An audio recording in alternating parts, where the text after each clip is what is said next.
Nasa tahanan tayo ng Diyos at tinatawag na God's dwelling place. Nung tayo nagpunta rito, bari na bari nito. Ang tangi nating nakita rito from heaven ay yung rainbow. Yun yung sign na binigay ito ng Lord sa atin at siya'y nakipag-covenant sa atin sa lugar na ito.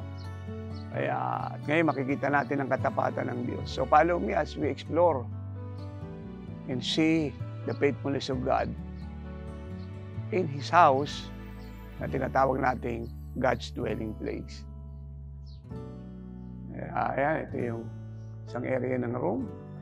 Pag may mga gusto mong paraan sila magtanong, so mayroong available na lugar. At ito yung mga available room sa mga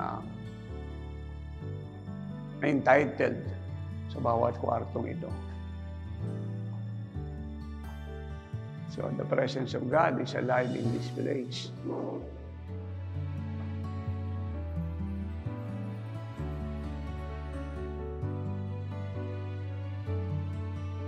Then, dito na tayo sa labas. So ito yung ating likuran. Ito itong buong kabuong ito ay gagarden. Ito atin pa yan eh. So ayusin pa yan. At I think ito yung pinakalas na gagawin. Kaya nakita natin kung ano pa yung dapat nating tapusing lahat. So ito na yung mga tinatawag nating mga quarters.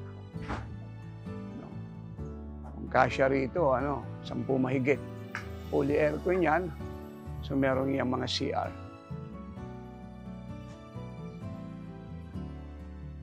Kaya ito ganun din.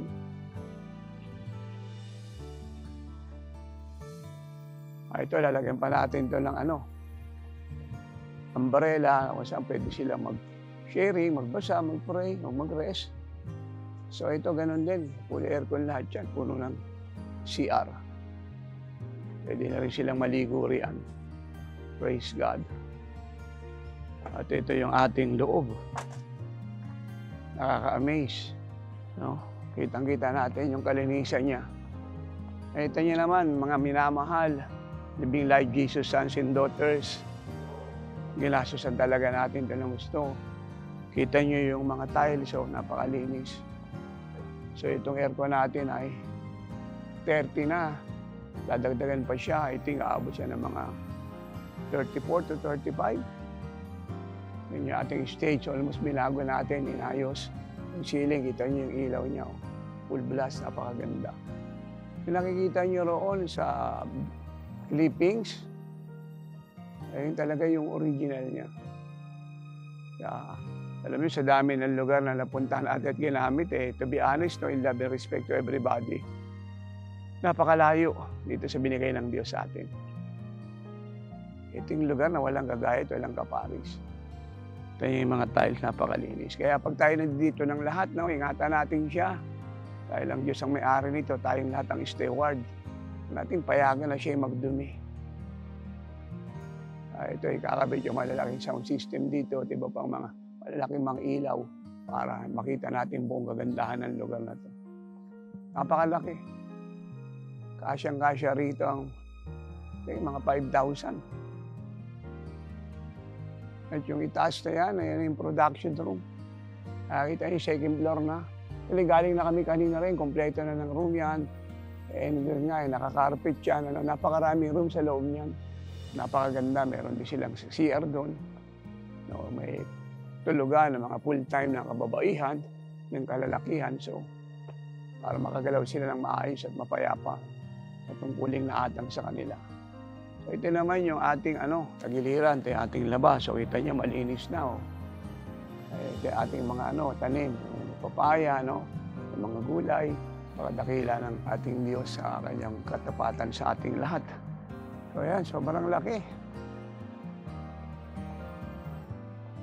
Nakita nyo, wall to wall yung mga aircon natin, tabi-tabi. So maka-accommodate niya yung lahat. Komportable tayo, dito na tayo lahat. Family camp, pastor's camp, youth camp, anniversary, Thanksgiving. Iba pang mga bagay na major na dapat gawin. So ito na yung ating entrance. So pag binuksan niyo yung mga pintuan na yan, So, ayan o, lakas na ng hangin. Kaya, ito kasama pa to sa magagamit. Kaya talagang napakalaki. Ito yung hagdanan pataas.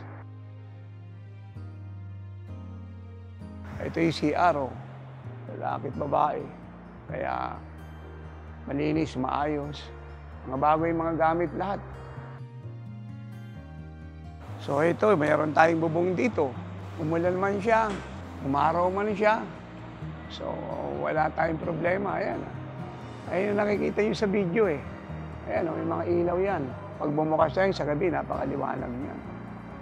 Ito mga carpet ito, ilalagay pa yan. Dami pa tayong dapat gawin.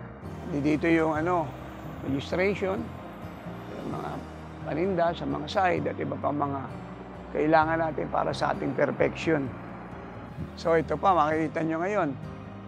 Hindi pa ito tapos, marami pang tent ang ilalagay rito. Ay, ilan pa lang to, mahaba pa yan hanggang doon.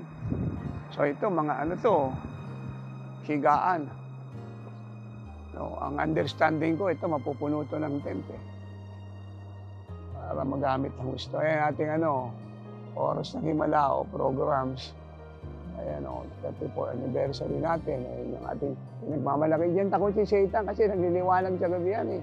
Puno ng glory ng Lord yan, yung mga angel eh. Nasa taas siya, nagpupuri. Kaya mga demonyo, hinimatay sa galit at saka sa takot.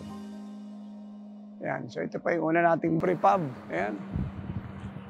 Yung una nating mga prepab. Ayan, ito nyo, medyo may tumutunog kasi may gumagawa. Kaya kung yun yung titingnan, ibang-iba na yung ayos ito nung una natin itong kiniklippings eh. Dati ng mga lupa pa to. So ngayon, kita niyo, simentado na siya.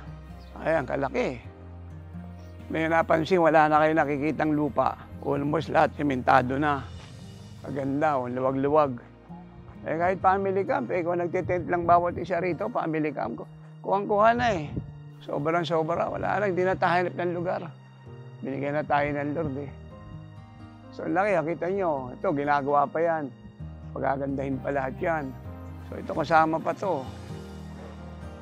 Pati kitchen natin, magiging maayos at maganda. Yung kainan, yung tindahan. Ayan to, kasama pa to. Ayan, napakalaki oh. Ito, alisin na rin to natin, mabubuo na lahat yan. Napakaganda niya. Ayan, mga papaya pa, may mga tanim, may mga gulay oh. Talbos. Masarap yan. Can you imagine, pag wala na itong lahat, oh. Kitchen na siya, oh. Kitchen, naka-aluminum. Napakaganda. Kakain lahat dyan, maayos yung pagkain, malinis. From here, nakakita nyo, up there. Oh, layo ng nilakad natin, yung auditorium natin. So ito, panibago pa itong mga lugar. Kaya meron tayong puno ng mangga. Kaya mga mangga, meron nang bunga eh. Ayan o, kita nyo. So, pwedeng tumingin dito ng mga bunga ng mangga, wala lang pipitas, walang aakyat sa puno. At kung talagang gusto, dapat magsabit humingi. Kaya ito, atin pa to. Ito yung lupa natin eh, na ninanakaw ng Diablo. Pero atin na yan, siyang araw, wasak na yan. Wala na yan kasi yung nagsasamantala yan eh, hinatulan na ng Diyos. Tutuloy-tuloy na natin ito doon hanggang sa labas. Ngayon isang araw, doon na tayo sa kalsada, dadaan, sarado na ito lahat. Hindi na tayo dadaan sa kabila, doon na tayo lahat. So ito, ano pa to? Paliguan. Pansamantala na paliguan kasi wala pa ibang mga prepab natin. Actually, dito itatay mga prepab eh. Lalagyan pa nga ito ng mga damo lahat eh. May mga ganyan. Yan ang ilalagay natin dito. Kaya pag nag-family camp tayo, gusto mag-tent, higaan, tapos kutsyonin nyo para hindi mainit. Eh pag gabi, napakalamig naman dito. So ito pa yung mga gamit natin na iayos. So yan kakabit pa yan. Kita nyo yung gastusin yan, di biro. Eh, may mga plastic pa nga lahat yan. Minsan nag-iisip kayo bukod sa binabayad natin sa gumagawa rito, urgent, apurahan para magamit ng mga kabataan at ng lahat. Walang budget yan. Ayan, meron na. Kaya kung kayo magtatanong, merong Diyos na mabuti. At may mga anak siya at mga lingkod ng Diyos na ginagamit yung iniwan ng Diyos sa kanila upang tumakbo yung gawain. Kasi nga, kung lagi natin isipin, mag-ipon na mag-ipon, magtipid na magtipid, magtabi na magtabi, hindi malulawalhati ang Diyos doon. At bukod doon, wala tayong matatapos. Ang malungkot na istorya nito, pag nag-rapture, accountable tayo sa Diyos lahat. Kaya lagi ko ang sinasabi sa inyo, magbigay tayo ng totoo sa Lord. Maniwala kayo magra-rapture at tapusin natin to bago bumaba ang Panginoon. Huwag natin i-claim. Gawin po natin. Trabahuin natin. Gastosan natin. Pilitin natin. Magsakripisyo po tayo ng totoo. Inuulit, huwag natin i-claim. Trabahuin natin. Gastosan natin. Madaliin natin. Sumunod tayo sa Diyos. Ang iniwan niya sa atin, paggamit natin lahat. Ito lang naman simpleng principle eh. Save all you can, gain all you can, and then give all you can for the glory of God. Huwag tayo mag-impong ng kayamanan sa lupa, mag-impong tayo ng kayamanan sa langit. Pag bumaba ang Lord ngayon, wala nang halaga ang lahat ng bagay. Hindi tayo dapat ma-accountable, kundi tayo po ay ma-reward ng Diyos.